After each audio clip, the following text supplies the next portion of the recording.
प्राप्त जानकारी के अनुसार एक ओर सरकार पारदर्शिता और भ्रष्टाचार मुक्त प्रशासन की बात करती है, वहीं दूसरी ओर तहसील मिश्रित में लेखपालों की मनमानी ने आम जनता का जीना दूभर कर दिया है।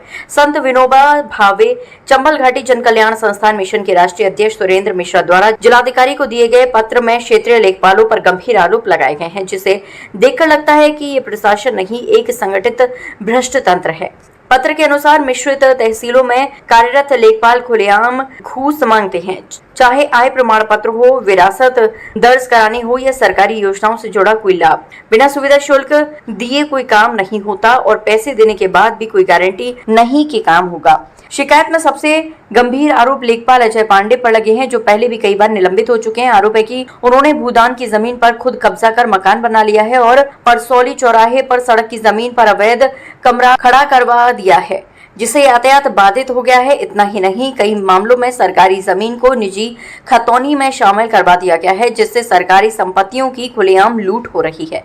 एक अन्य मामला ग्राम पंचायत मिश्रित देहात के निवासी अनमोल मिश्रा का है, जिन्होंने उप जिलाधिकारी को पत्र सौंपकर बताया कि उनकी जमीन जो न्यायालय में विचाराधीन है, उस पर क्षेत्रीय लेखपाल ने 14 मई को जबरन 10x10 फीट की 10x10 का गहरा गड्ढा खुदवा दिया है। ये भूमि एक जगह शिव मंदिर और हरे भरे पेड़ मौजूद है। वहां इस तरह की कार्यवाही से न सिर्फ धार्मिक भावना को ठेस पहुंची है, बल्कि आसपास रहने वालों के लिए जान का खतरा भी पैदा हो गया है।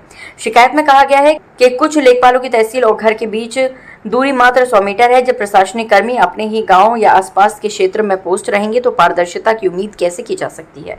नैमिषारण्य के लेखपाल कुलदीप भी वर्षों से उसी क्षेत्र में टिके हुए हैं और अपनी मर्जी से काम कर रहे हैं। जन कल्याण मिशन से मांग की है कि तहसील मिश्रित में पदस्थ लेखपालों को तुरंत अन्य तहसीलों या जिलों में ट्रांसफर किया जाए और उनके द्वारा की गई कार्रवाई की निष्पक्ष जांच का कठोर दंडात्मक कार्रवाई की जाए। इस मामले में प्रशासनिक चुप्पी अब संदेहास्पद बनती जा रही है। जब एक के बाद एक शिकायतें सामने आ रही हैं और न्यायालयहीन मामलों तक की अनदेखी हो रही है, तो क्या जिले के जिम्मेदार अधिकारी कोई ठोस कार्रवाई करेंगे या ये भ्रष्टाचार यूं ही फलता फूलता रहेगा।